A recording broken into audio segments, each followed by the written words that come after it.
Lição número 2, o nascimento de Jesus. Glória a Deus. O texto áureo da nossa lição está no livro de Lucas, capítulo 2, versículo 7. E deu à luz o seu filho primogênito, e envolveu-o em panos, e deitou-o numa manjedoura, porque não havia lugar para eles na estalagem. A verdade prática: Deus revelou seu amor à humanidade, ao enviar a este mundo o seu Filho Jesus. Glória a Deus por isso. Nossa leitura bíblica, livro de Lucas, capítulo 2, do versículo 1 ao versículo 7. Nos diz assim a Sagrada Escritura para o nosso coração nesta manhã. E aconteceu, naqueles dias, que saiu um decreto da parte de César Augusto, para que todo o mundo se alistasse. Este primeiro alistamento foi feito sendo Cirênio governador da Síria. E todos iam alistar-se, cada um à sua própria cidade. E subiu da Galileia também José, da cidade de Nazaré, a Judeia, a cidade de Davi chamada Belém, porque era da casa e família de Davi, a fim de alistar-se com Maria, sua mulher, que estava grávida. E aconteceu que, estando eles ali, se cumpriram os dias em que ela havia de dar à luz. E deu à luz o seu filho primogênito, e envolveu em panos, e deitou numa manjedoura, porque não havia lugar para eles na estalagem. Senhor, em nome de Jesus, te louvamos pelo privilégio de um dia termos compreendido a necessidade, Pai, erguido as nossas mãos e convidando Jesus Cristo para ser o Senhor da nossa vida, Pai. Obrigado porque hoje nele temos refúgio, hoje nele temos salvação, balabassuri canta manais. Hoje nele temos vida, hoje nele temos esperança, Senhor. Obrigado, Jesus, por ir até o fim, naquela cruz do Calvário, e através desse sacrifício nós temos vida, vida em abundância, nós somos alegres, nós temos paz, nós temos motivo de estarmos vivos e regozijarmos todos os dias a celebração deste grande acontecimento. Fala conosco nessa manhã, que seja uma manhã de um novo proceder, que seja uma manhã de um reconhecimento pleno desse sacrifício, para que as nossas atitudes, Pai, possam estar de acordo com a Tua vontade, com este ato de soberano amor sobre as nossas vidas. Te louvamos e te agradecemos por isso, que cada uma das vidas que estarão ministrando a Tua palavra mais uma manhã, sejam capacitadas, orientadas, direcionadas pelo Espírito Santo, e que nós queremos ouvir, Pai, esse tesouro inestimável, que sejamos edificados na rocha, para vencermos todos os dias, e o Seu nome ser glorificado. Pai, fala conosco, em nome de Jesus Cristo, amém. Pode sentar, irmãos. Pastor Marcos.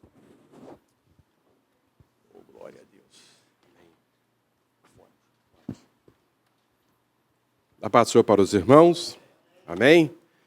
Queremos saudar também todos os nossos internautas, um bom domingo, uma boa manhã, aqueles que estão também à tarde, na Europa, na Ásia, agora é tarde, né? E nós aqui estamos já 9h16 deste domingo, dia 12, graças a Deus por isso. Amém? E nós vamos adentrar em mais uma aula de suma importância, a lição já de número 2, como foi ensinado pelo pastor Luciano. Nós estamos num trimestre que nós estaremos estudando sobre o tema Jesus, o homem perfeito, baseado no evangelho que escreveu segundo São Lucas. E hoje nós temos como título da nossa lição, o nascimento de Jesus. Amém? É um assunto que alguém diz, mas eu já conheço esse assunto, quantos Natal já se passaram, e a gente já sabe que Jesus nasceu. Mas, irmãos, é impressionante como A Bíblia é uma profundidade de riqueza muito grande. Foi por isso que o apóstolo São Paulo ele exclamou: ó profundidade das riquezas. Porque quanto mais você cava, mais você encontra tesouros, águas profundas. E hoje nós estaremos assim nos mergulhando nesse assunto que realmente mudou a história da humanidade para sempre. A chegada de Jesus aqui mudou tudo. Ele era o esperado. Ele era o esperado. As coisas... Mas eu penso que as consequências acabam acontecendo, mas primeiro tem uma causa. A causa das grandes mudanças e por que nós estamos aqui hoje, e por que nós somos felizes, e por que as coisas estão acontecendo e vão acontecer, foi porque Ele chegou. Foi porque Ele nasceu. Eu tenho por mim que o maior acontecimento, irmãos, de todos os tempos, aqui na Terra, eu estou falando em coisas terrenas, que aconteceu aqui na Terra, o maior acontecimento foi o nascimento de Jesus. Se Ele morreu, porque Ele nasceu. A salvação foi cravada na cruz, consumada na cruz, mas porque Ele nasceu, porque Ele chegou. E porque Ele chegou, o mundo foi dividido antes de Cristo e depois de Cristo. Foi esse marco que aconteceu. Foi na chegada de Jesus. Então, quantas coisas belas aconteceu na minha vida e na sua? Quantas coisas boas? Quantas coisas boas aconteceram nesse mundo? Quantas coisas assim que deixaram a humanidade tão feliz, tão alegre, descobertas, né? Quando o Thomas Edison descobriu a lâmpada, teste que ele fez, e um dia ele encontrou que podia encontrar a luz desta forma, foi um acontecimento inédito. E outras coisas da ciência. Mas, irmãos, o anúncio do nascimento de Jesus foi algo assim impressionante. Dizer que Ele chegou e que Ele nasceu. Ele já estava entre os homens. Ele era um nenezinho, mas ele já estava entre os homens. Foi um anúncio realmente esplêndido. Esplêndido. Ele chegou. Porque desde Adão, Jesus disse que Deus disse que viria queria pisar na cabeça da serpente. Ele era esperado. Os profetas indicavam, ele vai chegar. Abraão creu nesse dia. Moisés disse, ele vai chegar. Ele será um profeta semelhante a mim. Eu gosto muito dessa palavra semelhante, porque semelhante não é igual. Porque se Moisés disse assim, ele vai chegar, ele é igual a mim. Espera aí, vamos entender. Igual a Jesus não tem ninguém aqui na terra. Igual a ele não. Mas Moisés disse semelhante a mim. Então lá atrás eles apontavam, ele vai chegar. A Bíblia diz que Abraão creu no seu dia. Ele creu e se alegrou. Então ele se alegrou tanto que ele disse, não vou fazer nem casa. Essa terra que estão prometendo para a minha descendência, eu quero esperar outra. Eu quero esperar a celestial. Então ele viveu em cabanas, porque ele esperava a cidade em que o arquiteto era Deus. Então, todos apontavam a chegada do Salvador do mundo. Mas, de repente, os anjos começam a cantar. E nós vamos hoje aqui caminhar um pouco dentro desse assunto. É bem verdade que falar sobre o nascimento de Jesus em 1 hora, nem pensar. Nem pensar. Em 1 hora não dá para se falar A não ser que os irmãos façam aí hoje não tem almoço aqui, mas entrar à tarde e varar aqui à noite, porque é um assunto muito importante. Cada ponto. E Lucas, nós não vamos cansar de dizer que Lucas, ele entra em detalhes que Mateus não entrou, Marcos não entrou, porque ele queria relatar realmente os fatos históricos dos acontecimentos. Por isso que ele fala no seu livro que ele ia tratar isso com mais cuidado, visto que já tinha se escrito algumas coisas. Ele relata, onde já foi tratado algumas coisas, mas eu vou aprofundar. Eu vou retratar esses fatos, dando nomes, nome do imperador, César Augusto, nome do rei, Herodes o Grande. Então ele quer tratar os fatos que aconteceram há 30 anos atrás, dando nomes, datas, fatos, nome das pessoas, quem era o rei, quem era o imperador, o lugar, aonde que Maria morava. Maria morava na Galileia, numa cidade chamada Nazaré. E essa cidade não era uma cidade conhecida no Velho Testamento. Essa Nazaré não aparece no Velho Testamento. Significa dizer que era uma cidade... A gente fala cidade porque está escrito cidade, mas um vilarejo muito pequeno. Eu não sei se existe um vilarejo, aldeia, um negócio assim tão pequeno que, para se identificar esse nome, fala perto de uma outra cidade.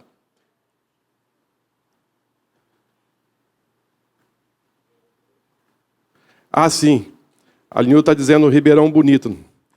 Eu fui lá, irmão, a cidade é pequenininha mesmo. Se acelerar, não dá para engatar a segunda, que já terminou a cidade. É muito pequena.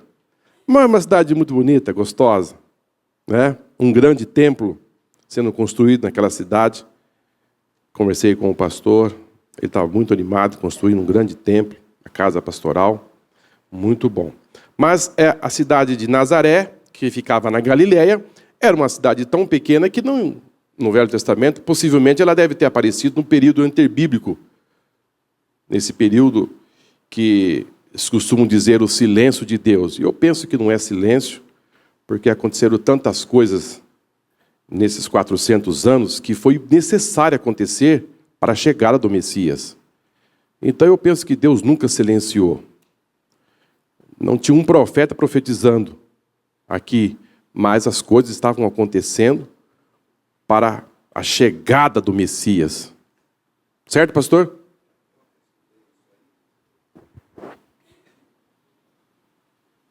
Eu até andei olhando ontem essa questão do período interbíblico ou intertestamentário, e a despeito de falarem que houve silêncio de Deus, havia Ana, que era profetisa, e também Simeão, que o Espírito Santo estava sobre ele e ele recebera a revelação. Muito bem. Então, e outras profecias, profecias ligadas a profecias de Daniel, no período dos Macabeus, isso é muito importante frisar, porque profecias importantíssimas aconteceram nos dias de Macabeus, as guerras que aconteceram, o protótipo do anticristo, que ali foram guerras que morreram mais de 100 mil judeus, que aconteceram nessa época. Então, estava acontecendo coisas que foram profetizadas. E se estava acontecendo fatos importantíssimos que foi profetizado, então eu penso que Deus estava trabalhando.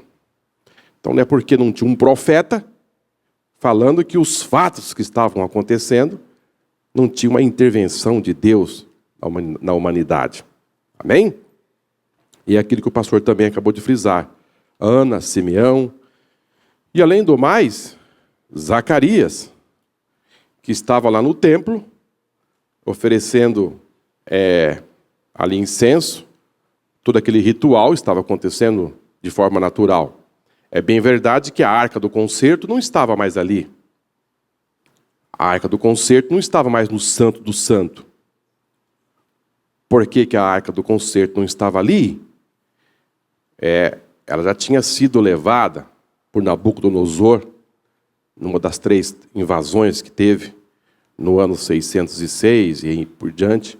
Não sabemos exatamente qual invasão que a arca foi levada, destruída, mas depois dessa época, o templo não tinha mais a arca. Lá o maná escondido, a vara de Arão, as tábuas, não tinha. Mas o ritual acontecia normalmente. Amém? Muito bem. Vamos para a nossa introdução, irmãos?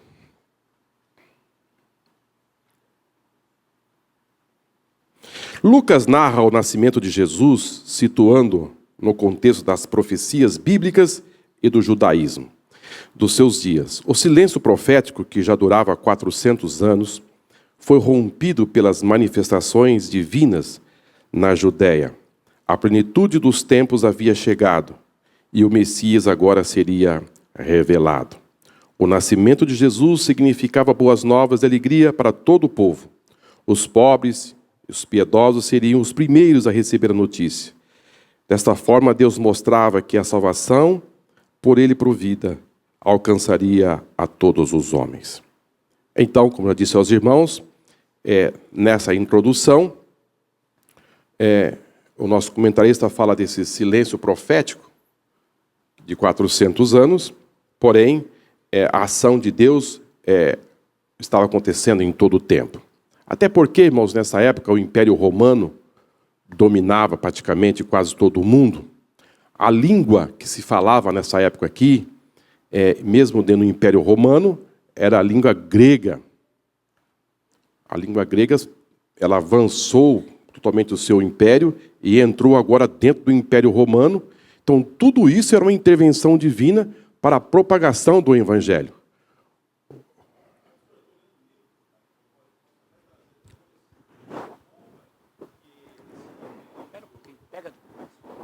Que nesse período antibíblico, quando o Império Romano foi levantado, tal, né, foram construídas mais de 120 mil quilômetros de estradas. Certo? Só para você ter ideia, hoje, nos Estados Unidos, que é a maior estrutura de estradas que existe, são 40 mil.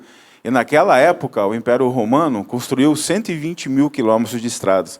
E o legal é que o livro deixa claro que o último ciclo das estradas foram construídas 7 anos antes da vinda do Messias. Então quer dizer que eu acho que isso daí realmente foi uma obra de Deus, né? Porque quando veio o Messias, a notícia ela chegou de uma maneira bem rápida, né? Acho que facilitou muito, né? Pela época, né? Certinho? Muito bem. Olha aí, irmãos, que informação importante. 120 mil quilômetros de estrada para aquela época era algo assustador. Ou seja, uma intervenção divina muito clara, porque tudo estava se convergindo, tudo estava se preparando, Deus estava fazendo todos os arranjos necessários para que a língua, o domínio, as estradas, enfim, tudo estava sendo preparado para a chegada do Messias. Então, silêncio, eu penso que seria apenas assim uma voz profética, mas um agir de Deus de forma tremenda. Amém? O nascimento de Jesus significa boas novas de alegria. Jesus veio trazer alegria aos homens. Agora, esse anúncio, irmãos, que foi dado primeiro aos pobres, porque, veja bem, não significa dizer que os ricos estavam fora, porque Jesus abraçou, ele veio para salvar o quê? O mundo, todas as pessoas. Mas quando ele atinge os pobres, os mais necessitados, que são, assim, as pessoas que recebem as informações de primeira mão. Porque, irmãos, quando acontece um fato forte, algo muito forte, e as pessoas querem receber a notícia o quê? De primeira mão. né? Algo muito forte, algo muito importante. Então, quem vai receber essa notícia de primeira mão? São as pessoas que são as mais importantes, são as olha, minha língua, depois que comecei a falar inglês, eu comecei a enrolar a língua, viu? Bom, é esse mesmo que vocês falaram. Privilegiada, isso. Não tenta aprender inglês, não, que a sua língua muda. Irmãos, pensa num algo. Jesus aparece, ele nasce. Quem que vai receber de primeira mão a notícia do nascimento de Jesus? Os pastores. E quem eram os pastores? Eram homens simples. Muito simples. Veja que Davi estava pastoreando as ovelhas do seu pai. Ele era tido como um homem um menino simples. Essas poucas ovelhas do seu pai, ou seja, um trabalho assim, sem muita importância. Eu lembro de uma mensagem que o pastor pregou aqui, acho que faz menos de um ano, sobre os pastores. Quem se lembra? Olha só, uma Áurea. A irmã Luísa também. Que ele tratou a respeito dos pastores. Quem eram os pastores? Eram pessoas que ficavam à margem da sociedade. Não tinha, assim, nenhum valor, muita expressão. Assim, ficava bem, assim, à margem. Se você era um pastor de ovelhas, significa dizer que você tinha um trabalho, assim, muito rude, muito simples. Mas, irmãos, foi lá no campo, foi lá nos pastores, aonde eles estavam, na vigília da noite, eles olham e vejam um coral de anjos cantando, dando a notícia do nascimento de Jesus. Então, quando Deus abraça os pobres, eu penso aqui, não quero fazer nenhuma apologia, e também não é essa a intenção da Bíblia, fazer apologia à pobreza. Não, quando Ele dá valor aos pobres, e dá notícia aos pobres, e também a forma que Jesus nasceu, Ele está dizendo assim, eu estou abraçando todo mundo. Eu estou abraçando o mundo inteiro. Porque se o palácio recebe a notícia que Jesus tinha nascido, ele está dizendo, os pobres estão sendo excluídos. Mas quando ele atinge os mais pobres, ele está dizendo, eu estou abraçando o mundo inteiro. Porque Jesus tanto salvou os pobres, como Jesus salvou um publicano, um Zaqueu, que era mestre, que era chefe de cobrança de impostos. Então, Deus não faz acepção de pessoas, seja ele pobre, rico, raça, tribo, línguas. Não. A Bíblia diz que Jesus veio para salvar o mundo, todos aqueles que se haviam perdido. Então, ele vem para alcançar todos os homens. Vamos para o nascimento de Jesus. Poesia e profecia. No relato do nascimento de Jesus, há duas belíssimas poesias conhecidas na teologia cristã, como Magnificat de Maria, a mãe de Jesus, a Beatitudes de Zacarias, o sacerdote. Esses cânticos são de natureza profética e, como tal, contextualizam o nascimento de Cristo dentro das promessas de Deus a seu povo. Maria, por exemplo, diz que ao nascer Jesus, Deus estava se lembrando das promessas feitas a Abraão. Eu queria fazer aqui uma pausa, irmãos, porque quando Maria ela cita Abraão, no seu cântico, deixa aqui assim, muito claro que Maria, embora ser uma mulher muito simples, morava numa cidade muito pequena, mas assim, não se percebe que Maria, ela conhecia a palavra de Deus. Esse silêncio de Deus, de forma profética, não queria dizer que todas as pessoas estavam longe de Deus. Havia-se uma escassez, havia-se uma terra seca, havia ali um judaísmo distorcido da palavra de Deus. Isso havia sim, porque a lei ela chegou de forma perfeita. Acontece que eles transformaram o judaísmo numa seita. Os religiosos da época distorciam tudo. Distorciam tudo. É tanto que foi distorcido que eles, ao matar Jesus, arrumaram ali testemunhas falsas para incriminar Jesus, para defender a sua posição, e no domingo foram celebrar a Páscoa. Então havia ali um negócio totalmente distorcido. Pastor Paulo. Quanto ao silêncio de Deus, nós podemos afirmar com uma certa segurança de que o silêncio de Deus geralmente é causado pela indiferença do homem. Se nós somos indiferentes com Deus, Ele para de falar conosco. Se nós somos diferentes com Ele, se nós somos... E aí nós podemos dizer o seguinte, que o que dá gosto à comida não é o tempero, é a fome. Porque quem está com a barriga cheia não tem comida que satisfaz. Quando eu estou com fome, até uma comida meio destemperada, eu a recebo porque eu estou faminto. E aí cumpre o que Jesus falou. Os sãos não precisam de médico, e sim os doentes. Talvez os pobres sejam aqueles que reconheçam a sua própria necessidade. O rico, geralmente, agora nós estamos falando em riqueza mesmo. O rico, geralmente, é autossuficiente.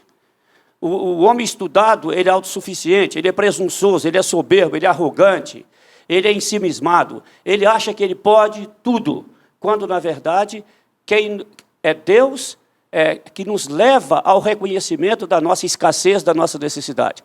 Então, Maria, Simeão, Zacarias eram pessoas diferentes, não indiferentes. Eles valorizavam as coisas de Deus. E Deus falou com Simeão, falou com Maria, falou com Zacarias e fala conosco se nós formos diferentes. Agora, se nós formos indiferentes, nós estaremos sendo enquadrados na situação de Laodiceia. Tu dizes, és rico, mas sendo pobre. Que tu tens, mas não tens. Que vês, mas é cego. Muito bem. Agora, esse cenário que está diante de nós, nossos olhos hoje, esta manhã, se passaram 400 anos, não tinha ali uma voz profética. E mesmo nessa sequidão, essa terra seca, sem uma voz de Deus, lá na cidade de Nazaré, uma pequena cidade, tem ali uma moça que conhece a palavra de Deus. Impressionante, né, irmão? Ela conhece a palavra de Deus. Ela está atenta porque ela vai falar das promessas feitas a Abraão. Ou seja, ela está atenta. Ela está antenada. Ela está ligada. Ela não está alheia à situação, o momento que ela está vivendo.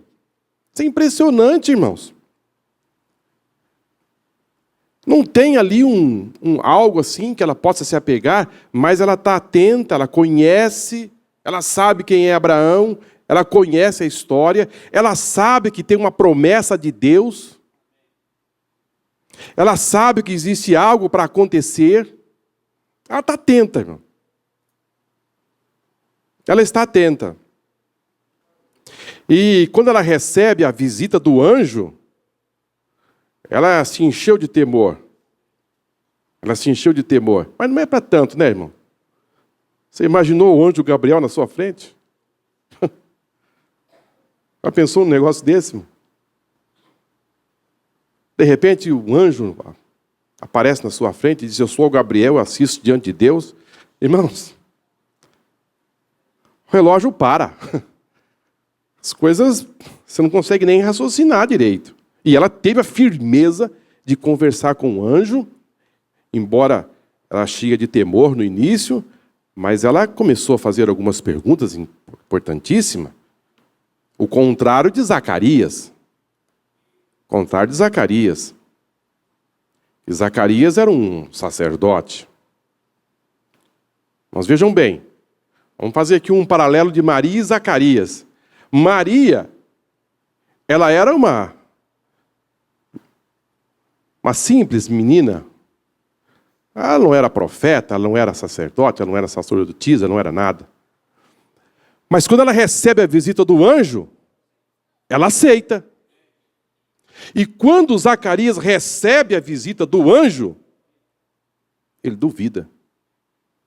Ele duvida no templo. Ele duvida oferecendo o que? Incenso. Ele duvida de uma promessa que ele sabia, irmão, ó, melhor do que ela. Então, nós percebemos que a aplicação de uma vida com Deus, a forma de você crer é diferente. Você está lá, balançando o incenso, fazendo tudo, e além do mais, irmão, orando, pedindo para Deus dar um filho. E o anjo chega e diz, você vai ter um filho. Ele diz, não é possível. Não é possível. E só uma coisa, não é porque ele era incrédulo, não.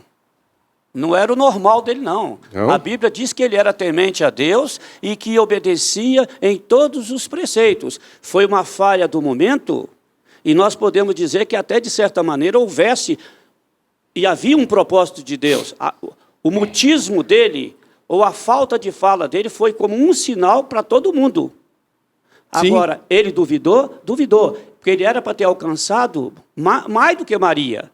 No entanto, ela tendo menos, ela deu mais. E ele tendo mais, deu menos. Deu menos.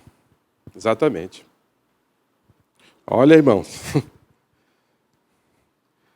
Maria dá um exemplo de fé, de confiança, assim, de uma forma esplêndida para nós nos dias de hoje. Ela recebeu a informação e creu. Ela recebeu a informação e creu. Zacarias recebeu a informação e duvidou. Duvidou de algo que ele estava pedindo. E Maria não duvidou de algo que ela não estava pedindo. Por isso é importante você se achegar a Deus com uma inteira certeza de fé e confiando.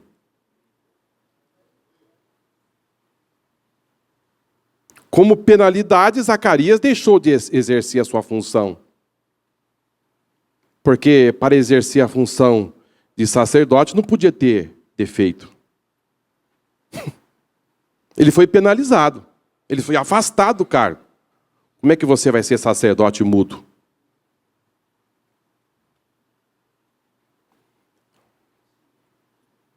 Lembra aquela história que o sacerdote não podia ter defeito? Agora ele está mudo. Tem que ser afastado do cargo. Irmãos, quando nós não cumprimos, não fazemos aquilo, deixamos de crer, existe sempre uma penalidade. Ele não deixou de ser sacerdote, ele voltou ao cargo, mas ele precisou voltar a falar. Deus é misericordioso. Deus é misericordioso. Até porque essa linha sacerdotal, e que a Bíblia fala aqui que ele fazia parte desse grupo de sacerdotes, porque Davi ele fez uma divisão. Ele colocou 24 turmas, se dividindo durante o ano. Ou seja, esse grupo, ele era do 8º grupo dos sacerdotes, ou seja, ele era uma raridade. Na vida inteira, pela quantidade de sacerdotes que giravam no templo, durante um ano, eram 24 grupos, ou seja, ele tinha uma atuação de 15 dias. Até chegar na vez dele, isso rodava muito. E quando ele exerceu o papel do sumo sacerdote, isso acontecia uma vez na vida dele. 1000 sacerdotes. Muito bem. Eu não tinha esse número. O turno de Zacarias era o turno de Abias. Eram 1000 sacerdotes. Então ele foi escolhido entre 1000 por Deus, 1001, para que fosse naquela ocasião oferecido a oferta para que Deus falasse com ele. Você percebe que não é tão assim simples? É algo preciso, algo cirúrgico de Deus. O povo estava lá fora, esperando. E aquilo que o pastor Paulo falou, a mudez dele, acabou chamando a atenção. E a demora dele lá dentro também. Tudo aconteceu porque Deus quer fazer com que o povo perceba que algo sobrenatural está acontecendo. Irmãos, Deus trabalha no sobrenatural. O povo estava lá fora e disse, mas o que está acontecendo que esse homem não sai? Depois volta e não está falando. Não está falando. Eu queria só lembrar uma coisa. Eu acho que deve ser o maior castigo para um cantor é ele perder a voz. E quando ele perde a voz e ele canta para Deus, o castigo é pequeno. Mas quando ele canta para ele, o castigo é maior. Porque ele não pode extravasar a sua vaidade, o mostrar que sabe, o mostrar que ele pode. O castigo deve ser maior. Para Zacarias, com tanta coisa para falar, e não podia falar. Quando João Batista nasce, ele escreve numa tabuinha, porque ele estava mudo ainda. O tempo está passando. E ele teve que escrever na tabuinha. Qual é o nome do menino? É João. Aí a língua dele desembaraçou. Então, quanto mais a pessoa tem o que falar e é obrigada a não falar, a angústia dela é maior. Maior. Assim, Isabel não pôde escolher o nome do menino. E nem ele. Que é sempre aquele preparo do nascimento do filho, qual é o nome, né? Às vezes até o casal fica... eu quero pôr o nome de Paulo, de João, de Maria. Não, Maria não. Se for homem, eu que escolho. Lá em casa eu tive assim, a felicidade, porque toda vez assim, se for mulher, você escolhe. Se for homem, eu escolho. E quando ia nascer, é homem, então eu que escolho. Aí foi para o segundo. Aí no segundo até o 7º, 8º mês era menina. Aí na última visita ao médico, virou menino. Falei, então agora eu que escolho. E o terceiro também, menino. Então, obrigado, Senhor. Mas João, irmãos, mas Zacarias e Isabel não escolheram o nome. O anjo disse, o nome dele será João. E Zacarias guardou o nome. É João, ele não podia falar, mas ele podia escrever. O nome dele será João. O nome veio lá de cima. Amém? O nome dele veio lá de cima. Gabriel veio com o nome do menino. E a unção. Agora, João Batista. João Batista foi colocado, o batismo foi colocado depois. Por que João Batista? Porque ele batizava. Ele batizava, então ficou João Batista. Agora, o João, o anjo trouxe o nome dele. Amém, irmãos? Vamos prosseguir aqui, senão eu vou falando aqui, não vou ler no comentário. Restauração do espírito profético. Já observamos que na teologia lucana, o Espírito Santo ocupa um lugar especial. Encontramos 17 referências ao Espírito Santo no terceiro evangelho e 54 no livro de Atos dos Apóstolos. Isso é significativo se levantarmos em conta que Mateus fala apenas 12 vezes no Espírito Santo e Marcos 6. Lucas focaliza o revestimento do Espírito, mostrando que o dom profético, silenciado no período interbíblico, foi revivificado com a vinda do Messias. Isso não é à toa que a maioria das referências ao Espírito Santo, nesse evangelho, ocorra nos 2 primeiros capítulos que relatam o nascimento de Jesus. Realmente, o Espírito Santo, ele tem assim, no livro de Lucas, nesse evangelho que escreveu Lucas, algo impressionante. Acontece, nos 2 primeiros capítulos, nós temos aqui 17 referências ao Espírito Santo. Impressionante, mas que o Espírito Santo ele aparece, assim, de uma forma, de movimento. De movimento. O Espírito Santo, ele aparece em nossa vida, na Bíblia, sempre gerando movimentos. Lá no princípio, a Bíblia diz que o Espírito Santo de Deus movia sobre a face das águas, ou seja, um movimento. O nascimento de Jesus e a visita de Maria a Isabel, o feto que estava lá no ventre de Isabel se movimentou.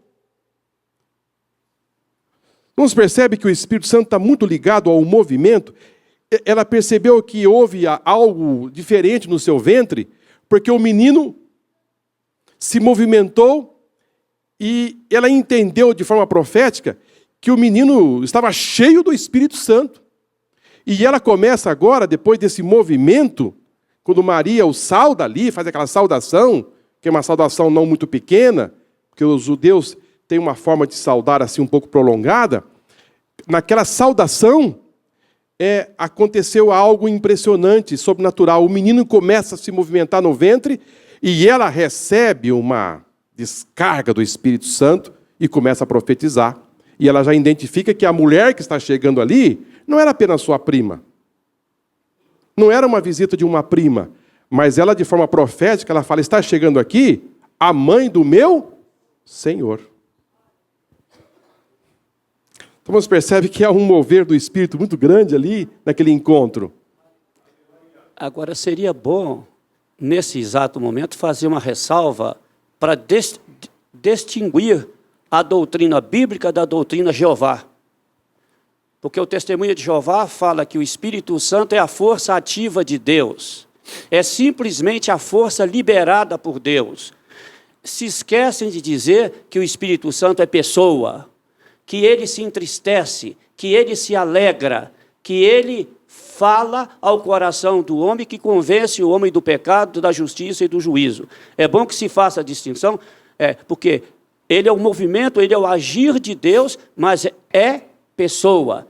Ele tem sentimento, ele tem desejo e ele tem propósito. Embora sendo Deus, trabalha com o Pai e com o Filho. Muito bem. Muito bem.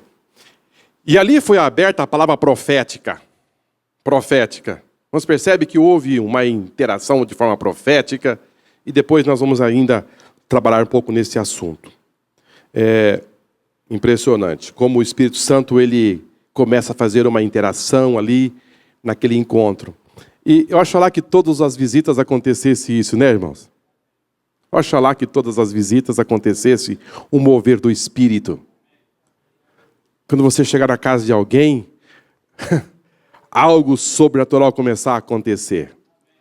Que as nossas visitas sejam visitas cirúrgicas, dirigidas pelo Espírito Santo, que causam um efeito extraordinário. Que sejam visitas que a pessoa sai dali e disse, saiu da minha casa um anjo. O Espírito de Deus desceu aqui da minha casa. Amém? Vamos transformar as nossas visitas para falar das bênçãos de Deus. Para enaltecer o reino de Deus. Quando você perceber que a visita está tomando um outro caminho para falar mal do pastor. Acho que eu vou parar por aqui, né? Para falar mal de alguém, já começa a repreender, irmãos, em nome de Jesus, porque a visita, ela tem que ter um efeito benéfico para o reino de Deus. Você deve receber uma visita e já começar a profetizar. E dizer, está chegando aqui uma bênção de Deus para a minha vida, e Deus te dá revelações profundas nessas visitas. Olha o que aconteceu nessa visita. 4 pessoas envolvidas. Quem eram essas pessoas? 4 pessoas. Porque se o menino pulou dentro do ventre, porque era uma alma. Então tira esse negócio de dizer que o feto faz parte da mulher. Não faz parte, não é outra pessoa. É outra pessoa que está ali. João Batista foi cheio do Espírito Santo. Isabel foi cheia do Espírito Santo. Maria foi cheia do Espírito Santo. E Jesus, que já estava no ventre de Maria, também cheio do Espírito Santo. Então houve ali o envolver de 4 pessoas. Então tira esse negócio de dizer, faz parte da mulher. Não faz parte, não. É uma outra pessoa. Se ele foi cheio do Espírito Santo, porque ele era uma alma que estava ali. Era uma pessoa.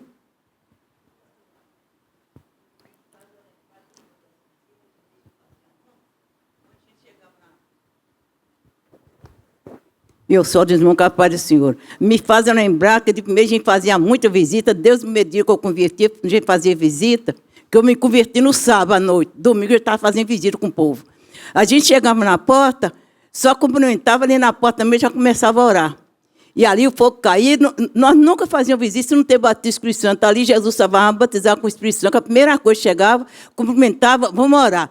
A primeira coisa que fazia é orar. Agora a primeira coisa que faz é contar as bênçãos material. É verdade. Comprei um carro, comprei uma casa, fiz aquilo. Vamos transformar as nossas... Olha, eu penso que o Espírito Santo está falando conosco nesse assunto. Vamos transformar as nossas reuniões em reuniões, Senhor, que sejam reuniões sobrenaturais. Que possa acontecer algo tremendo. Vamos fazer isso, vamos pedir ao Senhor. Isso é possível acontecer. Porque quando Pedro chegou na casa de Cornélio, o que aconteceu? O Espírito desceu. O Espírito Santo desceu. Todos foram cheios do Espírito Santo. Amém. Todos foram batizados. Vamos dar espaço para o Espírito Santo agir em nossa vida. Você é um agente sobrenatural na terra para realizar grandes obras para o Senhor. Amém? Eu queria só lembrar uma coisa sobre a mulher, sobre a criança, que se fala, querendo se definir quando que a criança fica independente da mulher, e aí entra um grande problema sobre o aborto, né? Sim. Sobre o aborto. O que se prega hoje é o seguinte, a mulher é dona do seu corpo. Com a emancipação feminina, houve benefício para a mulher e malefício para muita gente. Ela é dona do seu corpo. É ela que decide se tira a criança ou se não tira. É aquilo que você falou. A criança, João Batista foi cheio do Espírito Santo. Então, ele já era uma vida, vamos dizer assim, embora ligado com a mãe, mas ele recebia o físico da mãe, mas a vida ele recebia de Deus. Recebia de Deus. Perfeito. Aí tira qualquer possibilidade de pensar qualquer outra coisa. Aí zera. Não existe. Quando uma pessoa quer distorcer, quer fazer outra coisa, faça por conta própria. Mas aqui a Bíblia é muito clara que João Batista era uma pessoa. Uma pessoa. Zacarias e Isabel. Em sua narrativa dos fatos que precederam o anúncio do nascimento de Jesus, Lucas diz que o sacerdote Zacarias havia entrado no templo para ofertar incenso. A queima do incenso fazia parte de um ritual do templo e ocorria no período da manhã e à tarde. Foi durante um desses turnos em que o anjo de Deus apareceu a Zacarias para lhe informar que a sua oração havia sido ouvida pelo Senhor e que sua mulher, embora já não fosse mais fértil, geraria um menino, cujo nome seria João.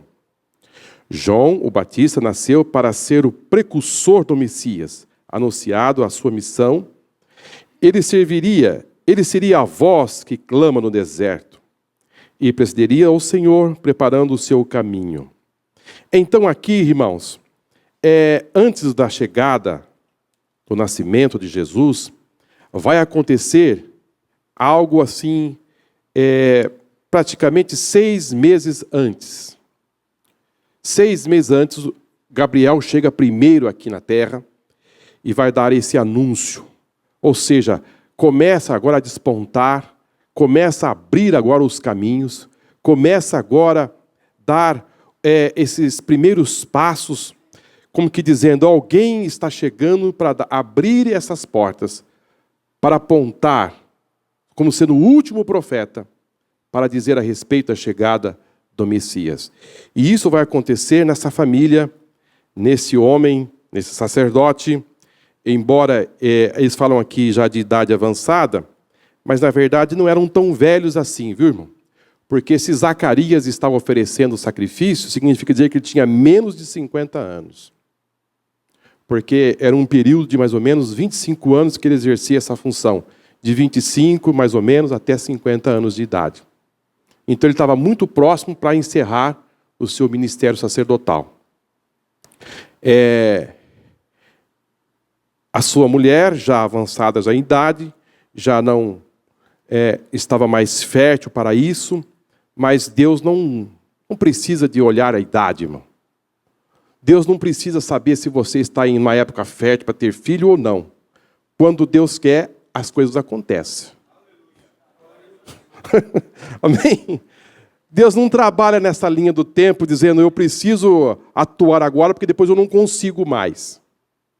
Deus não tem esse padrão de trabalho. Nós que corremos dizendo, eu preciso correr porque senão não vai dar tempo. Deus não usa essa expressão, eu preciso correr porque não vai dar tempo. Deus não tem esse vocabulário. Essa expressão lá no céu não está no seu livro. Ele chega a hora que ele entendeu que é o momento. Se ela tem 50 anos, 60 anos, não tem problema. Irmãos, é melhor você estar na mão de Deus. É melhor você estar a serviço de Deus. É melhor você estar obedecendo a Deus. Sabe por quê? Porque você está no melhor lugar desta terra. Porque você não está vivendo na função do tempo nem do espaço. Para Zacarias, já tinha se acabado. Para Zacarias, já não tinha mais possibilidade. Mas para Deus, não tinha problema nenhum. É muito diferente de pensar, né, pastor? Às vezes nós já começamos a pensar, já foi o meu tempo.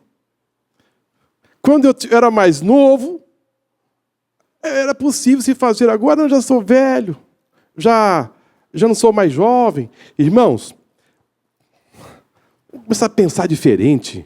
Eu estou nas mãos de Deus. E Deus pode todas as coisas. Tudo pode acontecer. Para Zacarias já tinha aí passado o tempo. Isabel então nem se fala. Esse negócio para mim já foi.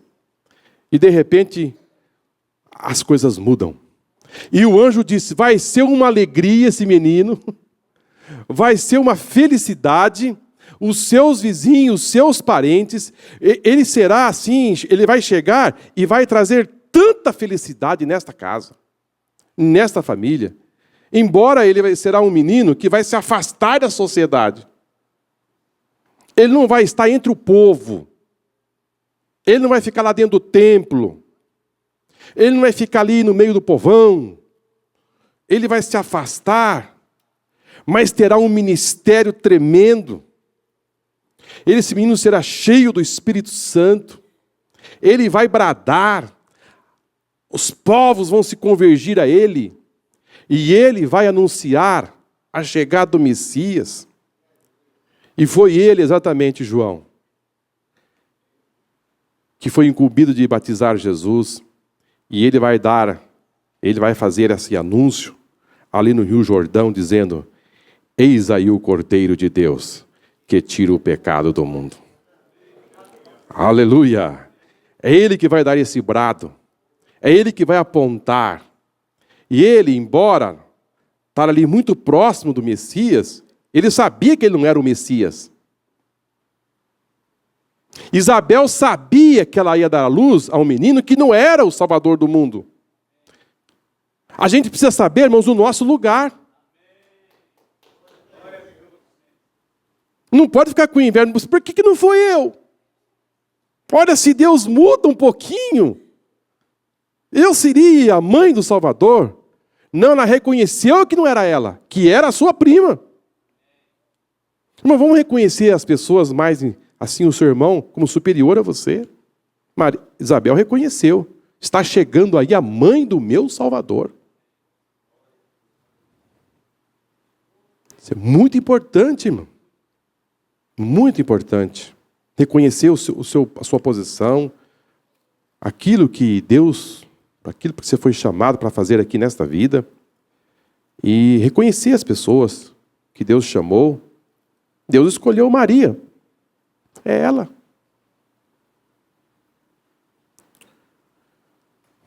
Olha, irmãos, é impressionante. Vamos caminhar por aqui, senão não dá tempo. Eu tenho mais 25 minutos só para concluir essa revista. José e Maria.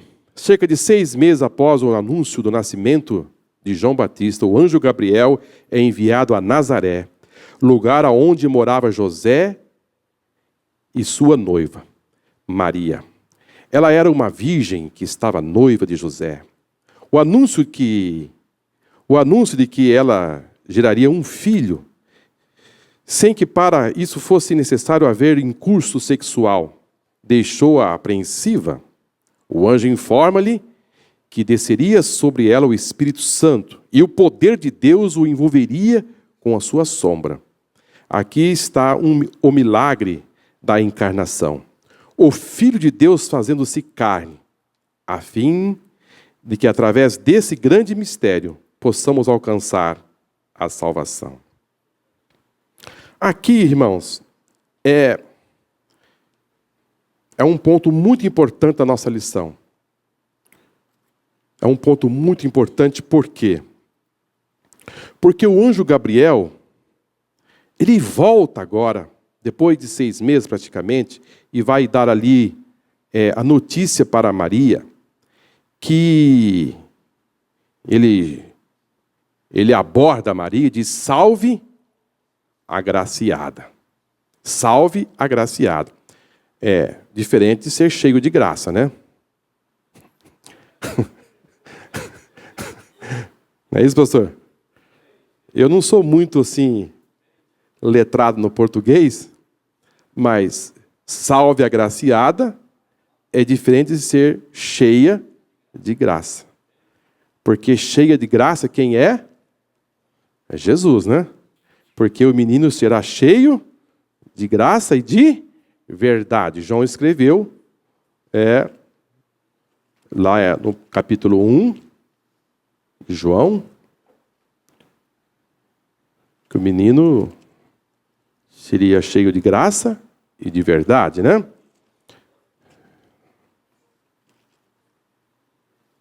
Então, é que houve assim uma mudança aí, João capítulo 1, versículo 14. E o Verbo se fez carne e habitou entre nós. E vimos a sua glória, como a glória do unigênito do Pai, cheio de graça e de verdade. Então, mudaram aí, né? Mudaram. Mudaram. Então, Maria não é cheia de graça. Ela foi agraciada por Deus. Ela foi escolhida por Deus para gerar nele uma outra coisa que precisa ser dito aqui. Maria é mãe do homem Jesus e não a mãe de Deus. Maria não é mãe de Deus. Deus não tem mãe. Deus não tem mãe. Ela é Maria é mãe do homem Jesus. Veja o versículo 14 novamente. E o Verbo se fez carne e habitou entre nós. Então ela é mãe do menino homem e não do menino, não de um menino Deus. Porque ele sempre foi Deus. Podemos dizer que Jesus, ele apareceu aqui na terra, porque antes ele já existia. Então houve o quê? Uma encarnação. Então essa distorção na palavra de Deus é muito pesada. E outra coisa que tem que ser dito aqui hoje, nesta manhã, é que Maria, ela não era imaculada, sem pecado. Porque Maria, ela chama de Jesus o meu Salvador. E se Jesus era o Salvador dela, porque ela então era uma pecadora. Amém? Maria era uma pecadora. E ela chamou de Jesus o meu Salvador. E se ela chamou de Jesus do meu Salvador, porque ela precisava da salvação. E é bom dizer nesta manhã, para essa escola bíblica e para todos os nossos internautas, que Jesus Cristo, quando ele veio à terra, Deus olhou lá de cima e não viu nenhum justo sequer. Não havia ninguém que passou por aqui, nessa terra, e nem nos dias de Maria, que estivesse vivendo aqui, que não tivesse pecado. Todos que estavam aqui e que passaram por aqui, pecados. Pecados. E Paulo, escrevendo ao Romanos, disse: todos pecaram. Não tinha um justo sequer na terra, que tinha condições que pudesse dizer: eu sou candidato para morrer, para salvar a humanidade. Precisava de um homem sem pecado. E Deus não achou ninguém. E só quem ele achou quem? Seu filho. Para passar por este processo de encarnação, se tornar um homem, e dizendo: eu vou assumir isso. E ele assumiu. E aqui ele viveu sem pecado. E foi o presente de Deus para a humanidade, para a salvação desta humanidade perdida. Foi Jesus. Você consegue entender isso? É bom que a gente consiga, assim, formata bem isso na nossa mente, que essa terra não teve ninguém. Então Maria não foi uma imaculada, sem pecado. Foi por isso que nela foi gerado o Filho de Deus. E nem ela é mãe de Deus. Deus não tem mãe. Ela é mãe do homem, Jesus, que se humanizou. Agora, irmãos, dentro desse assunto ainda, podemos explorar aqui mais alguns minutos o que aconteceu com Maria. Foi que aqueles que servem a Deus precisa saber que está correndo risco.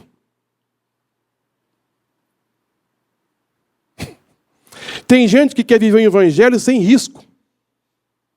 Tem gente que quer abraçar o evangelho sem cruz. Tem gente que quer abraçar o reino de Deus, mas não quer pagar nada por isso. Maria, quando ela disse: cumpra em mim a tua serva, ela está dizendo: eu quero correr o risco do que vai acontecer com a minha vida. Eu estou pronto a correr esse risco. Eu não sabia que era dessa forma, mas eu estou pronta. Porque disse: como vai acontecer isso comigo? Ela perguntou para o anjo Gabriel. Nossa, Gabriel. Ele disse: olha, eu não conheço varão. Eu sou uma virgem. Ela sabia que ia gerar um menino e que ia acontecer com ela naquela pequena... Olha, irmão, em cidade pequena é problema, hein? Isso. Numa cidade como São Paulo, como a cidade do México, a maior cidade populosa do nosso planeta aqui, mais uma mulher grávida, as pessoas às vezes nem se apercebem muito. Mas numa cidade que nem Nazaré, irmão, que todo mundo se conhece, sabe até a cor da roupa que você colocou naquele dia, todo mundo se cumprimenta, todo mundo se conhece, de repente a mulher aparece grávida. Ela disse: cumpra em mim, eu quero correr esse risco, eu pago por isso.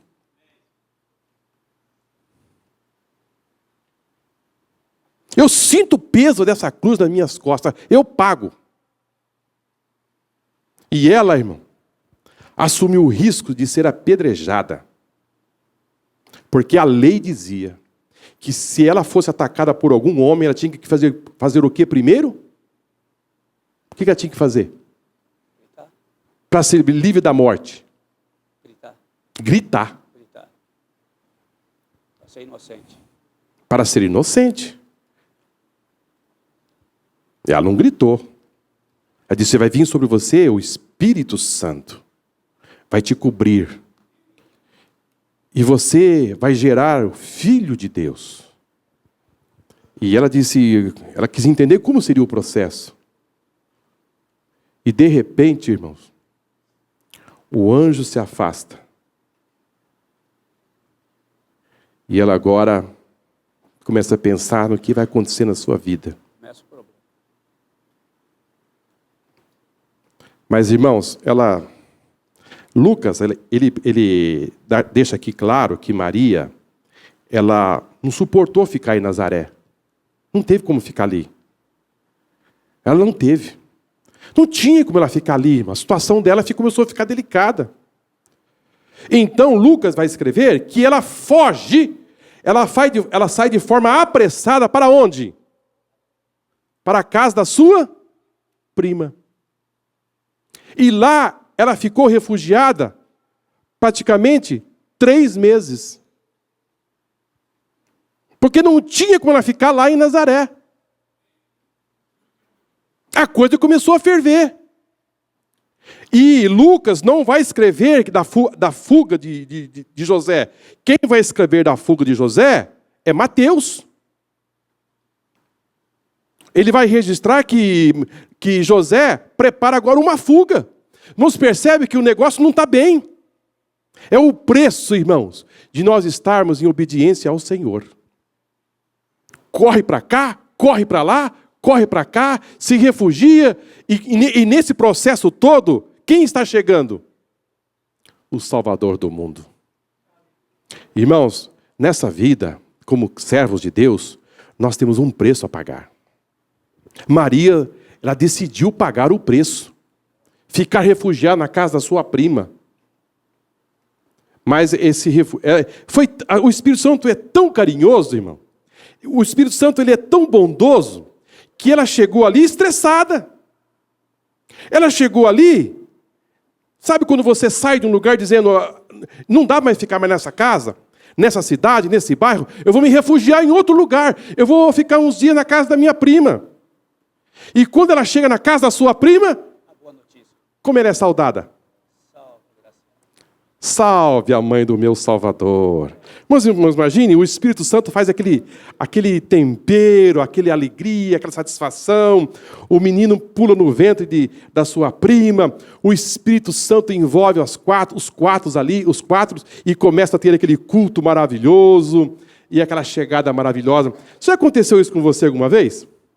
De você chegar aqui na igreja, estressado, parece que é final de rua, parece que é final de feira, está se acabando, mas quando você chega aqui, você encontra o pastor Fausilino cantando, e o outro saltando, e o outro pulando. Aí você encontra o pastor Luciano fazendo aquela oração de fogo. Aí você fala, meu Deus do céu, o Espírito Santo me invadiu, e eu estou cheio da sua glória. Ô Carlos, ô Marcos, eu me lembro uma noite que eu cheguei aqui com os meus problemas, com as minhas dificuldades. Quando eu estava lá na rua, o Luciano já estava orando ali. Eu lembro. Aí eu fui entrando e ele foi orando e terminou a oração. Daí a pouco começou a mensagem, o Carlos trouxe a palavra. Eu falei, meu Deus, essa oração e essa palavra me basta. Já estou suprido, posso voltar para casa. Amém. Quando você estiver estressado, quando você perceber que lá onde você está, não tem como você mais ficar ali, Deus vai preparar uma Isabel para te receber.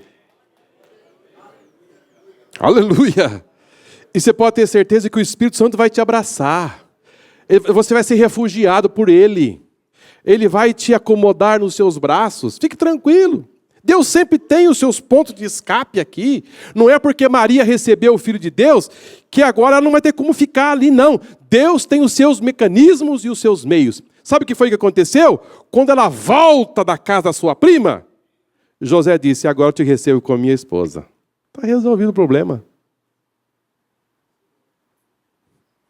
Quando ela volta da casa da sua prima, os dois se casam. Entendeu tudo.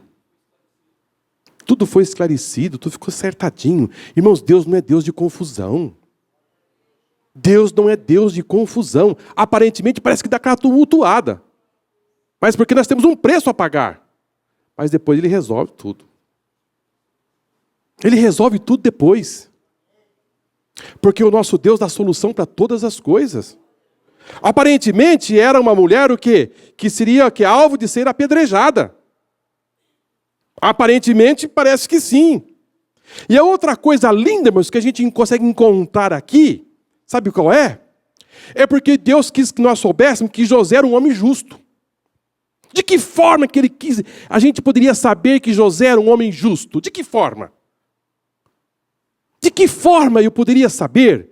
A humanidade poderia saber que José era um homem justo. De que jeito? Na grandeza de Deus, Deus arrumou um jeito. Sabe como Deus arrumou um jeito? Avisando somente Maria.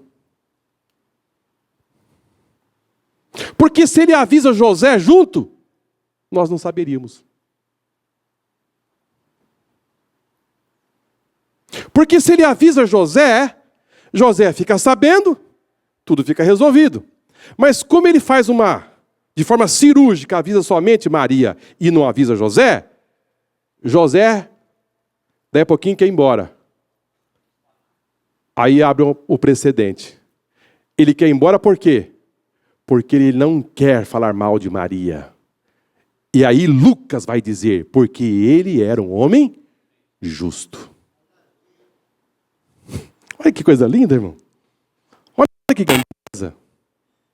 Porque não tinha nenhum problema ele avisar os dois. Mas ele silencia para José preparar uma fuga. Ele vai fugir porque ele era um homem justo. Aí abre esse precedente.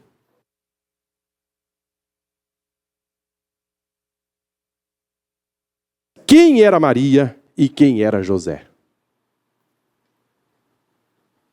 Fica aí, irmãos. A nobreza dos pobres. A realeza do Messias. E judeu piedoso. Esses assuntos aqui, irmãos, mais uma vez,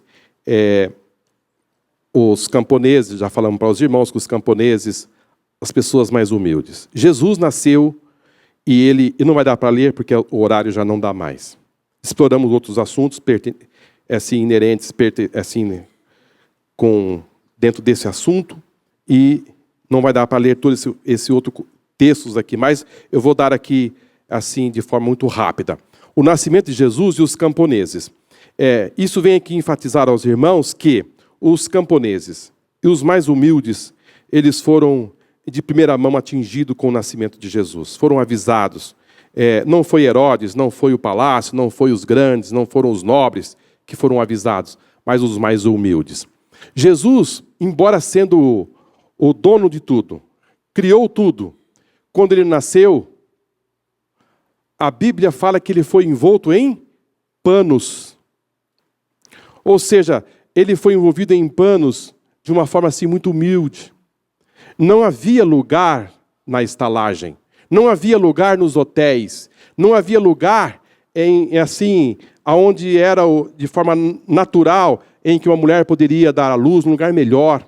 Não havia. Estava tudo cheio. O censo havia sido instalado por César Augusto e Lucas fala do primeiro censo, significa dizer que houve mais censos. Há quem diga que esse censo era feito em 7 anos. Em 7 anos. Ele queria saber qual era a população da época dentro do seu império. Então, por isso que ele fala assim, no versículo 2 do capítulo 1 de 2 de Lucas, esse primeiro alistamento foi feito. Porque se fala esse primeiro alistamento, significa dizer que houve o segundo. Então, Maria, ela vai fazer o que, irmãos? E José vai fazer aquilo que a lei estava pedindo fazer, para que fosse feito. Jesus obedeceu toda a lei. Isso é muito importante dizer. Desde o seu nascimento, é para se alistar aonde? É para se alistar na sua cidade natal. E onde que era a cidade natal deles? A cidade de Belém. E Belém, que cidade que era de quem? Cidade de Davi. E o anjo fala a respeito da linhagem de Davi, do trono de Davi. Então, Miqueias, no capítulo 2, vai dizer: e tu, Belém, Efratas. Então, embora Maria morasse na cidade de Nazaré, lá na Galileia, mas para cumprir a profecia que Jesus ia nascer na cidade de Belém, agora o imperador César baixa esse decreto que todos deviam se alistar na sua cidade natal. Olha, irmãos, como Deus não se perde em nada. Mora no outro lado. Agora o casal desce, ela grávida. Mas e lá na minha cidade? Na sua cidade, você tem que fazer o seu alistamento. Então vamos. Mas será que eu vou conseguir chegar? Consegue. Nós ouvimos aqui quinta-feira que você tem que ir além dos esforços. Além. Eu creio que o casal foi além dos esforços. Chegaram na cidade. E quando chegam na cidade, Maria diz, José, eu não estou aguentando mais. E ele sai correndo desesperado. Bate aqui, bate aqui, bate aqui, bate ali. Não tem jeito. Não tem jeito. E vai chegando a noite. Eu acho que chegaram no... Eu penso assim comigo. Quero aqui fazer uma conjectura. Que Maria e José vai entrando em ruas, em becos, em tal, vai. E quando chega a noite, que não aguenta mais andar, e quem sabe a rua era meio inclinada, e chega lá embaixo, Maria disse, José, eu não vou voltar mais não. Vou ficar por aqui mesmo. Mas aqui é o pasto. Aqui estão os animais. Aqui é uma fazenda. Aqui é um lugar onde tem os gados. Aqui. Mas José vai ficar por aqui mesmo. E ali arruma um lugarzinho para dormir. E na vigília da noite, Jesus nasce. No meio dos animais. Aonde o boi e a vaca comem. Naquele coxo, onde põe a palha, o feno, alimento. Ali Maria colocou o paninho e colocou Jesus ali. E foi ali que os pastores, quando chegaram, viram Jesus.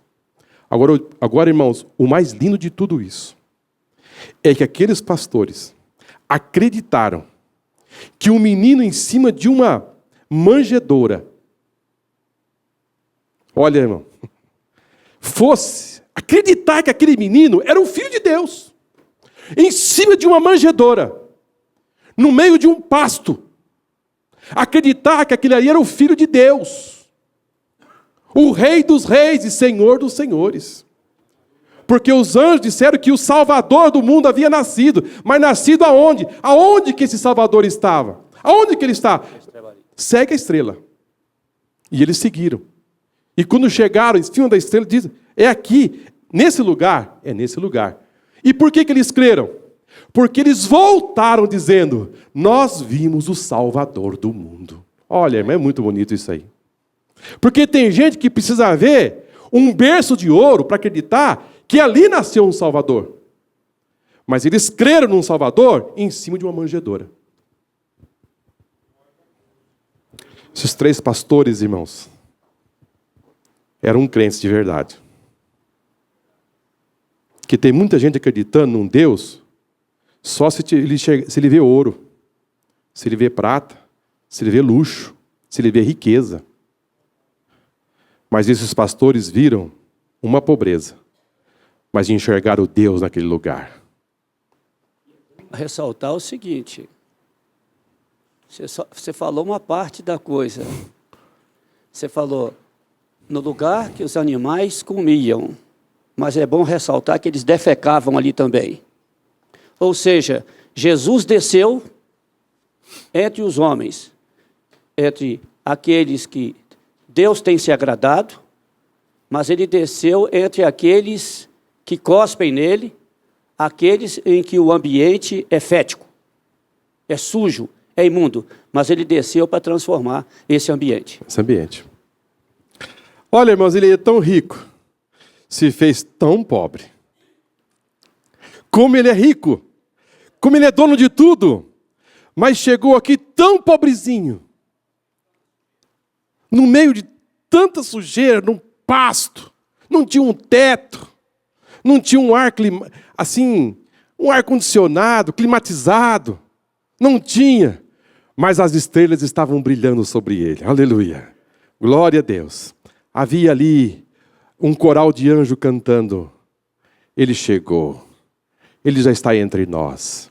Que nesta manhã, irmãos, que nesta manhã nós possamos, assim, valorizar a chegada dele de uma forma assim tão simples como foi, mas de forma cirúrgica, como acontecendo assim, tudo conforme Deus determinou, atingindo os mais pobres, os mais necessitados, foram aqueles que receberam a notícia de primeira mão. Significa dizer que Deus ama toda a humanidade, todos os homens. Ele veio buscar todos os perdidos. Que Jesus possa nascer mais uma vez na sua vida e que você possa reconhecer esse plano de Deus tão perfeito, tão justo, tanto amor. Tudo isso Ele fez para alcançar esta humanidade. Eu tenho certeza de uma coisa: você é a obra mais perfeita de Deus. Tudo Ele fez por amor. Que Deus vos abençoe em Cristo Jesus, nosso Senhor.